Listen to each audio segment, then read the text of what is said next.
was Ramadan and I saw that the people were doing kind deeds for each other, even though they were poor. So I thought one day, let me do a kind deed and take some lamb to a family in Rafah refugee camp. So I took this food to a Muslim family in a refugee camp. The mother opened the door, tafadal, salam alaikum, so full of light and nur, and she was living in a cell, nothing to eat, nothing to drink. And I said to her, why are you fasting? I said, I don't think your God loves you. I'm sorry to say it, I don't think he does. Why does he make you a Gazan, thirsty for 30 days, when on day 31, do you have water? She's like, no, we don't have water. I'm like, well, so what then? On day 30 days, you in Gaza, you're going without food. Day 31, is your fridge going to be full? She said, no, it will not be full. I said, well then, your God doesn't love you.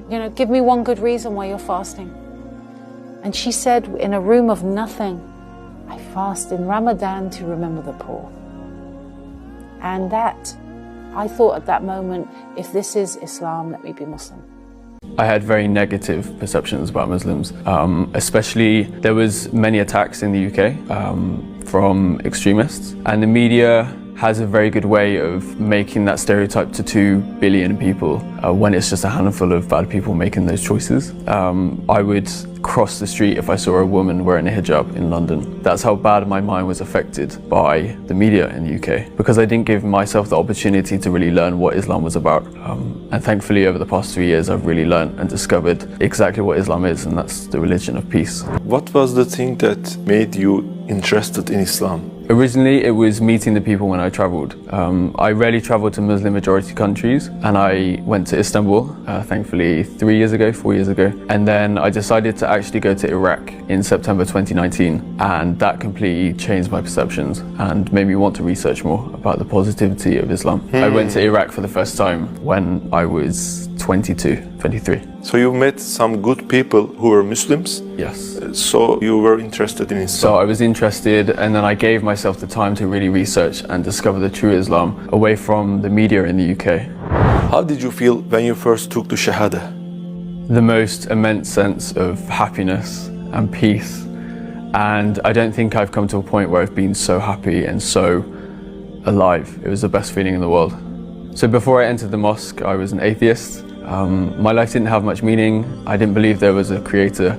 I thought after death, that was it. And once I entered the mosque and I took the Shahada and I took those words and I said those words, I was so happy, and I felt like my life went from black and white to color. It was the best feeling in the world. I hopefully, inshallah, will change the negative perceptions about Muslims all across the world. I post on YouTube and my Instagram all the positive things about the culture, the food, the people, the way of life, to hopefully change perceptions back in the UK. Back in the UK and America, perceptions about Muslims are incredibly negative, and hopefully, inshallah, I will change that. Prophet.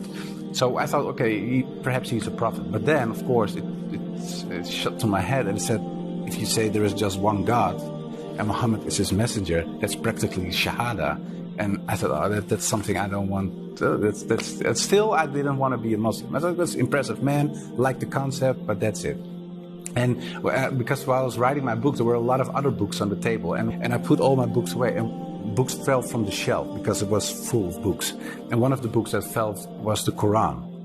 And when I picked it up, my thumb was on it because it fell open. And I picked it up, and when I turned it around, it was on Surah 22, Ayat 46, and it said, when you translate it into English, it's not the eyes that are blind, but the hearts.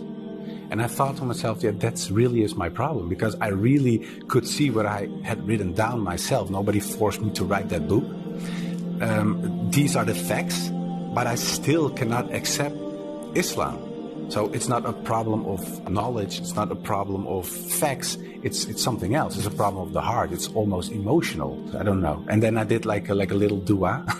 So I said, Lord, I don't care if it's a God from Christianity or Islam, give me a sign or something. What I did was going to bed, but the next morning when I woke up, I felt very secure and I felt very calm and at ease.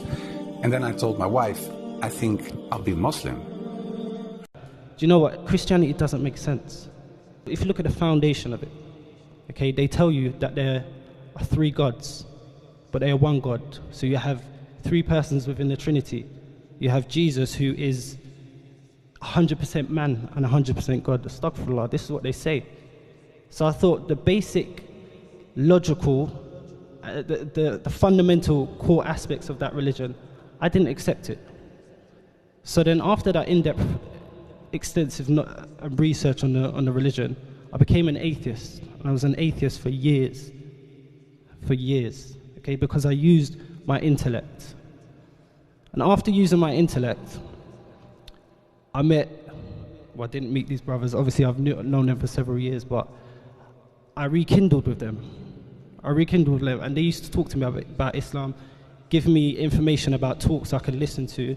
And when I listened to these talks, I extrapolated logical conclusions based on the information that was presented to me, because it made sense.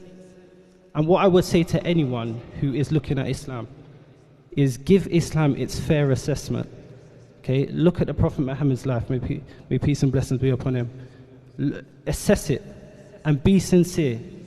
And if you do that, guaranteed you will come to Islam. My name is Mariam and I'm 27 years old and I come from India.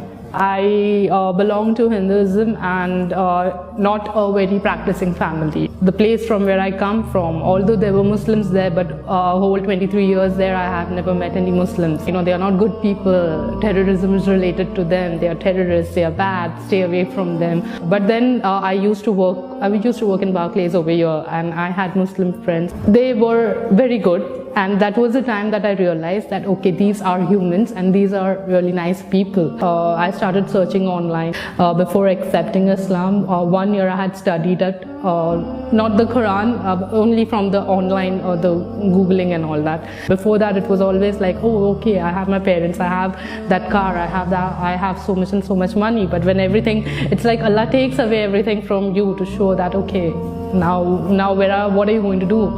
I have taken everything from you. I think that Allah had put that strength in me at that point of time, that I will not step back no matter what. When I took the Quran in my hand, I literally, even if now I see my hands shiver, it's like I cried and cried and cried holding it.